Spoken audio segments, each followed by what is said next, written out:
Isang salo-salo. Isang pagtitipon ang inihanda ni Dr. Tiago sa kanyang bahay na nasa tabi ng ilog ng Binandok at sa daang Anluwan. Siya ay kilala sa bansang na Kapitan Tiago.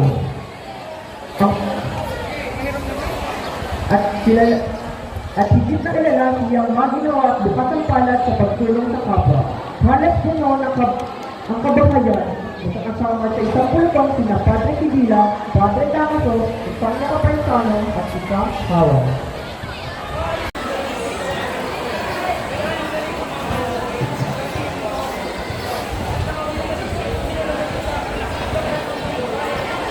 Hina.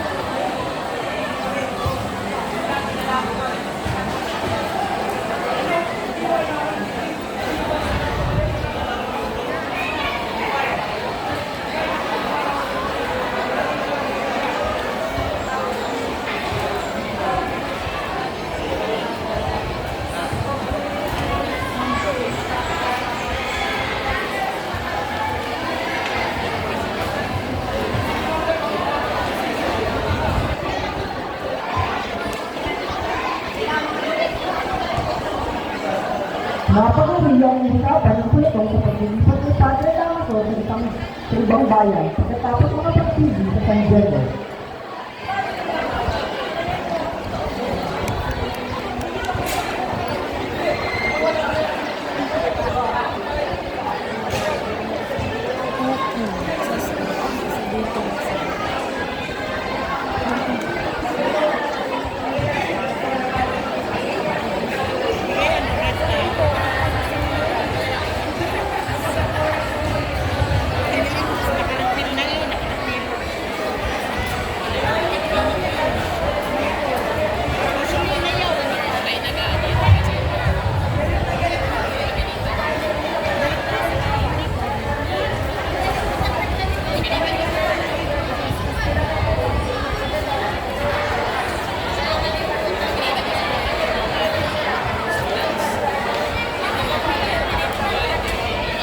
Nagkainitan sila Padre Damaso at ang Teniente. Lumagitan si Padre Sibila sa dalawa. Pagkatapos ay lumayo ang Teniente. Istingang nagbalik at iwatayan sa bulwagan. Dumating ang ilang pang mga bagong panausos gaya ng mga tawang sila Dr. Des Padanya at Donna Victorina.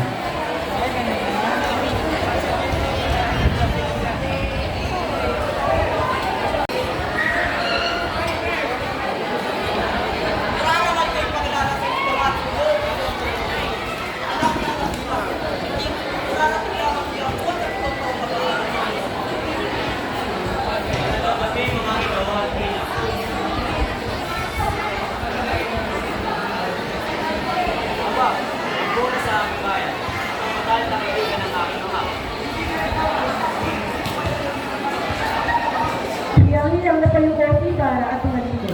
Naparap sa Teniente kanina para galaxy.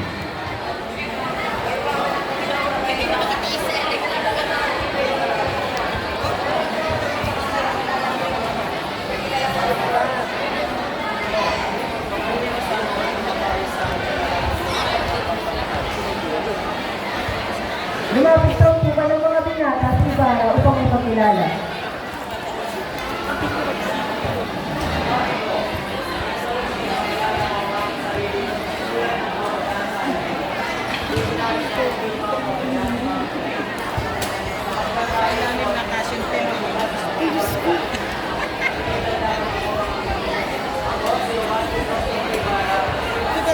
Isa-isa na mga nagpakilala ang mga nasa umpasan. Lumukhaan Isang araw wala sila ng practice. nakakaroon.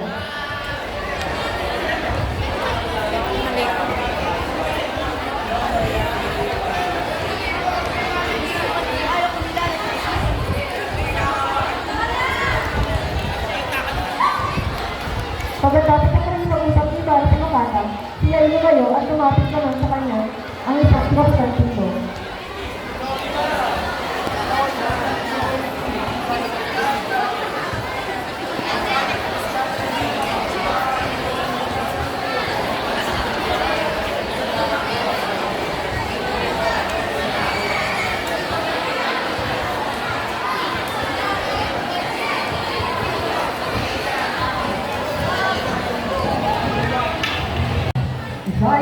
tungo sa hapunan ng mga panauhin.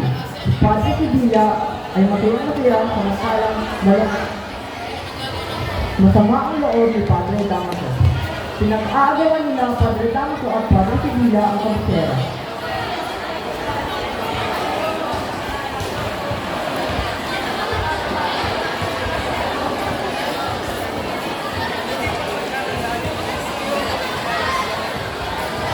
Ipinahain ni Kapitan Sabo ang sinola manok at tapat sa pinggan ni Padre Damaso ang mangkok na may laman, leeg at isang pakpak.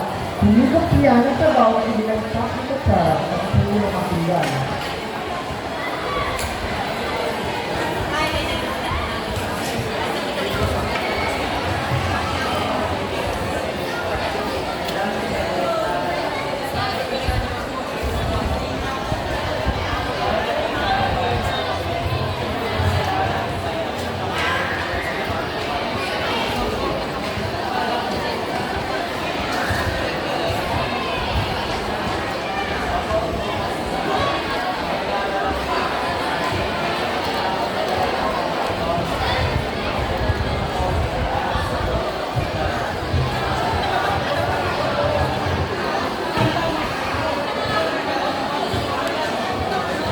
Nangamba ang lahat na baka magkaroon ng kaguluhan.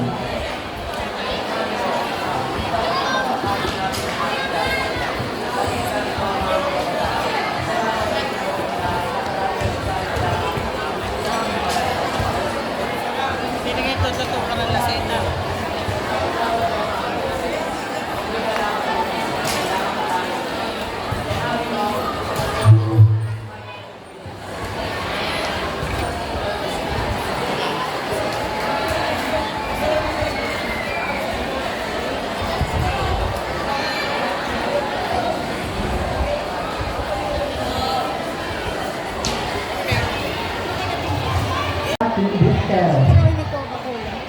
Maraming naglalakad sa imbara na walang tiyang kapatuluhan.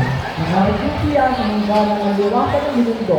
Biglang naramdaman niya ang maraming gantay ng isang kamay sa kanyang balisa.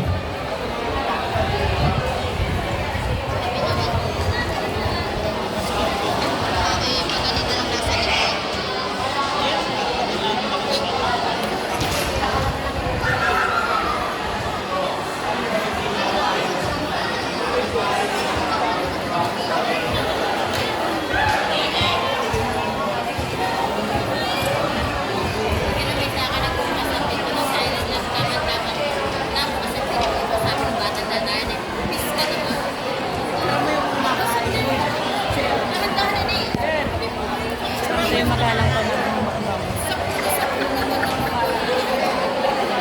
Behind the scenes. Behind the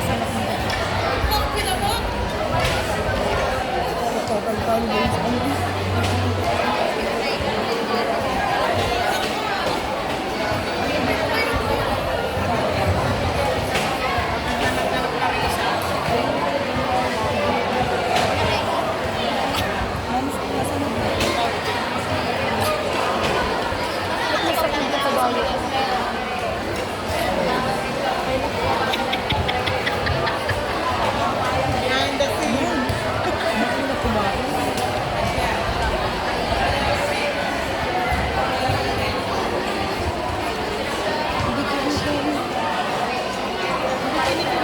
Hindi naman siya nakita. Baka hindi ma-pick up yung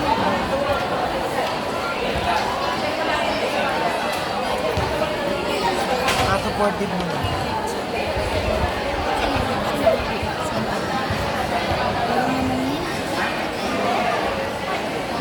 Hindi ang sandalian ni Nede sa pagsalba.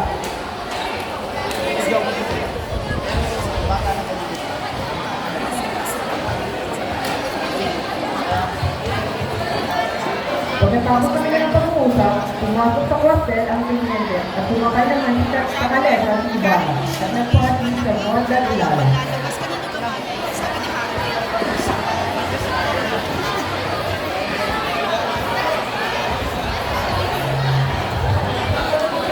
Sabi ko sa gabi na dilim. Nang dumating si Ibarra sa Northern Ilalim ay kaagad siya umakyat sa kanyang silid. Balitang balita, siya ko po sa isang tulyon at tuminala sa kalawakan ng kapawin. Mula sa bukas na durungawan ng kanyang tingin ay nakakalaw ang bahay ng ginuan sa kabilang umalo. Nanunood sa pagtingin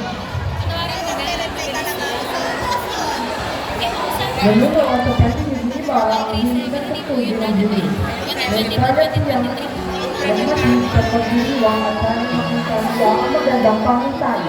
Sa napakaganda, mayroon sila mga kadalit Pilipina. Sa talaga lamang ang parating naman ng isipan ng Ibarra. Ito ay si Maria Clara. Nakagarating lamang buhay sa Biyapero. Sa kabilang dato, dalawang pangitan naman ang mga ng Ibarra. Nakalawakan ng kapawin mula sa durungawan. Ang una ay ang isang lalaki na bibira sa bilang buwan ang kanyang ama.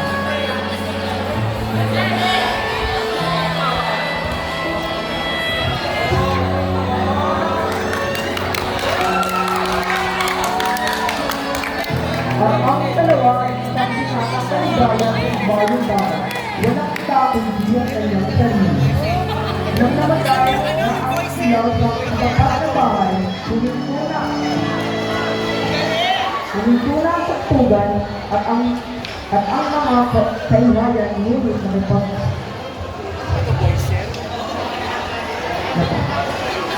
napakisudang kanyang Ibarra ang kalimutan ng sigaw ng ama.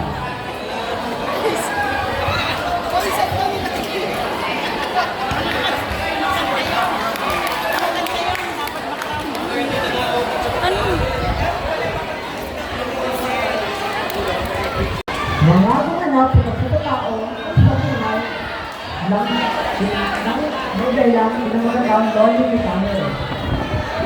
Mga Ginoo, bilang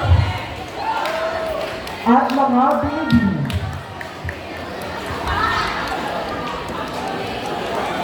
Bilang Vergara, gumanap bilang Padre Damaso.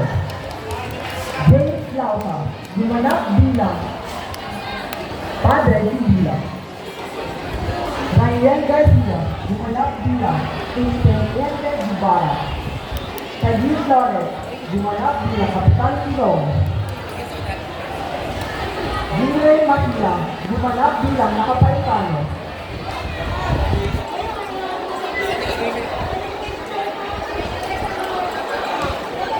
Rico Perez, gumanap bilang Idong Garuna.